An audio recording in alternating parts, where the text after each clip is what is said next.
Let's make career.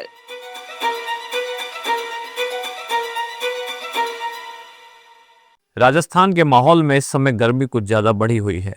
एक तरफ जहां आसमान से आग बरस रही है, वहीं दूसरी तरफ छात्रों के आंदोलन ने भी माहौल को सुलगा दिया है।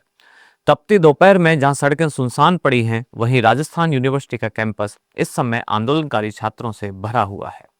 मुद्दा है आरएएस मुख्य परीक्षा की तिथि को आगे बढ़वाना। एक तरफ छात्र जहां झुकने को तैयार नहीं है, वहीं आरपीएससी भी अपने फैसले पर अडिग है। ऐसा लगता है जैसे बालहट का जवाब राजहट से दिया जा रहा है। आइए जानते हैं क्या है पूरा मामला और क्यों यह टकराव पैदा हुआ। दरअसल आरपीएससी द्वारा आरएएस भर्ती 2023 के साक्षात्कार इन दिनों करवाए जा रहे हैं, लेकिन इसी बीच आरएएस भर्ती 2024 की मुख्य परीक्षा की तिथि भी आ चुकी है। यानी आरएएस 2023 के साक्षात्कार के बीच में आरएएस 2024 की मुख्य परीक्षा की तिथियां टकराएंगी। अब इनमें से बहुत सारे परीक्षार्थी ऐसे हैं जो 2023 के इंटरव्यू के साथ साथ 2024 की मुख्य परीक्षा भी देने जा रहे हैं। साफ है कि अभ्यर्थियों में नाराजगी आनी ही थी।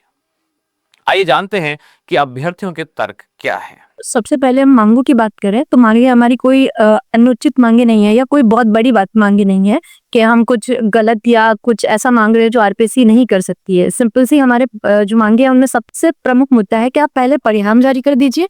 जो एक परीक्षा है 2023 की आरएस की, उसका प्रोसेस अभी ऑन गोइंग है, इंटरव्यू फेज चल रहे हैं, तो अभी वो इंटरव्यू फेजेस कंप्लीट नहीं हुआ है। उससे पहले आरपीएससी चाहती है कि एक दूसरी वैकेंसी 2024 का मेंस ले दे। इन परीक्षार्थियों का कहना है कि जब तक साल 2023 वाली भर्ती प्रक्रिया पूरी ना हो जाए, तब तक वर्ष 2024 के लिए मुख्य परीक्षा का आयोजन ना किया जाए, क्योंकि ऐसे बहुत सारे अभ्यर्थी हैं जो 2023 का इंटरव्यू और 2024 की मुख्य परीक्षा दोनों एक साथ देने जा रहे हैं। इससे एक तरफ जहां परीक्षार्थियों का नुकसान है, वहीं सरकार का भी नुकसान है, क्योंकि इनमें से बहुत सारे कैंडिडेट्स ऐसे होंगे जो 2023 और 2024 दोनों ही परीक्षाओं में अंतिम रूप से सफल हो जाएंगे और अंत में उन्हें दोनों में से एक ही पद अपने पास रखना होगा, जिससे सरकार के ऊपर बार बार परीक्षा करवाने का दबाव होगा। साथ ही नए अभ्यर्थियों को भी मौका कम मिलेगा, क्योंकि पुराने ही परीक्षार्थी बार बार उन्हीं परीक्षाओं में सफल होते रहेंगे। भारत सरकार द्वारा जो भी पाकिस्तान के खिलाफ ऑपरेशन सिंदूर चलाया गया, ऑपरेशन सिंदूर, हाँ जी, उसमें क्या हुआ कि कई हमारे सैनिक कर्मी थे, सैन्य साथी थे, उनकी छुट्टियां कैंसिल कर दी गई। हाँ जी, ये होता है कि हमारे जो सैन्य साथी हैं उनको जो अंतिम वर्ष होता है उसमें उनको उनका जो रिजर्वेशन है वो मिलता है यहाँ पे जी। तो वो एग्जाम में एलिजिबल हुए थे, उन्होंने प्रीलिम्स पास की थी और अब उन्होंने छुट्टियां लेके यहाँ पे तैयारी के लिए आए थे। उसी दौरान इस बीच में ऑपरेशन सिंदूर हो जाता है और उनकी छुट्टियां कैंसिल की जाती है। परीक्षार्थियों का एक दूसरा तर्क है कि ऑपरेशन सिंदूर के दौरान बहुत सारे सैनिकों की छुट्टियां रद्द करके उन्हें वापस ड्यूटी पर बुला लिया गया। अब इनमें से बहुत सारे सैनिक ऐसे हैं जो आरएएस मुख्य परीक्षा देने वाले हैं। ये चाहते हैं कि इन्हें भी तैयारी के लिए थोड़ा अधिक समय दिया जाए। बॉर्डर एरियाज बीकानेर से हूँ मैं, बिहार से बिलोंग करती हूँ, मैं वहां से आई हूँ। तो मेरे जैसे और भी जो बच्चे हैं जो बॉर्डर एरियाज से हैं, उनको तो जैसे ब्लैकआउट हुआ था, मैं तो घर पे ही थी, तो हमारे घर की लाइट चली जाती थी उस टाइम 7 बजे, सुबह 8 बजे आती थी। तो हम तो वैसे भी जितने वहाँ के बच्चे हैं ऐसे ही इतने पीछे रह गए इन बच्चों से 10-12 दिन। तो साथ ही ऑपरेशन सिंदूर के दौरान राजस्थान के सीमावर्ती क्षेत्रों में गोलाबारी और ब्लैकआउट के कारण बहुत सारे अभ्यर्थियों की तैयारी बाधित हुई, जिससे उनकी मांग है कि उन्हें भी तैयारी के लिए थोड़ा अधिक समय दिया जाना चाहिए। परीक्षार्थियों का एक तर्क यह भी है कि लंबे समय से आरपीएससी के अध्यक्ष का पद खाली पड़ा है और कार्यवाहक अध्यक्ष के द्वारा निर्णय लिए जा रहे हैं, जिससे आरपीएससी की कार्यक्षमता प्रभावित हो रही है। हालांकि आज ही उत्कल रंजन साहू को आरपीएससी का नया अध्यक्ष बना दिया गया है और इस समस्या का समाधान हो चुका है। अब जानते हैं कि आखिर आरपीएससी छात्रों की बातें क्यों नहीं मान रही है, यानी आरपीएससी के भी अपने कुछ तर्क हैं। देखते हैं आरपीएससी क्या क्या तर्क देता है।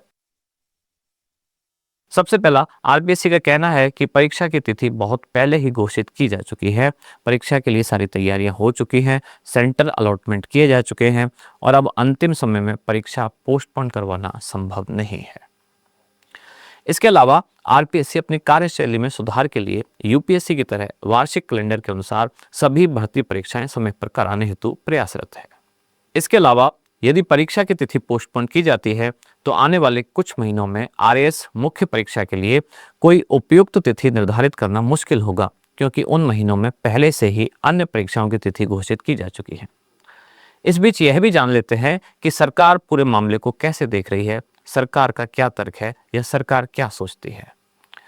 छात्रों के इस आंदोलन को राजस्थान के उप मुख्यमंत्री, बहुत सारे मंत्री, राजनीतिक दलों के प्रदेश अध्यक्ष सत्ताधारी पार्टी के विधायक समर्थन दे चुके हैं।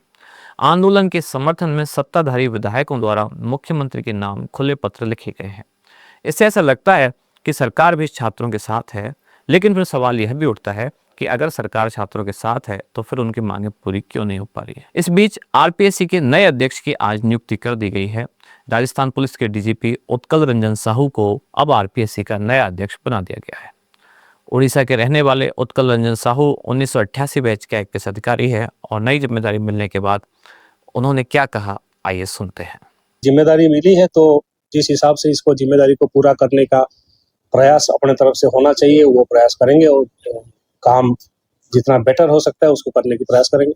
अब बात करते हैं कि आखिर इस समस्या का समाधान क्या होना चाहिए। आंदोलनकारी छात्रों का कहना है कि यदि आयोग उनकी बात मान लेता है तो इसमें किसी का कोई नुकसान नहीं है, लेकिन यदि आरपीएससी निर्धारित तिथि पर ही परीक्षा कराता है तो इससे अभ्यर्थियों और सरकार दोनों का ही नुकसान है। लेट्स माइक के इस खास कार्यक्रम में आज इतना ही। अगले अंक में फिर मुलाकात होगी। नमस्कार। आप सुन रहे थे let's mike more than radio. Follow कीजिए हमें हमारे सोशल मीडिया प्लेटफॉर्म्स पर। It's time for news. It's time for more than radio. Presenting the first radio news app, Let's Mic. Download the app now from Play Store. Available both on Android and iOS mobile phones. Follow us on YouTube, Instagram, Twitter, LinkedIn, Facebook, Telegram, WhatsApp, Snapchat. Let's talk, let's connect, and let's mic.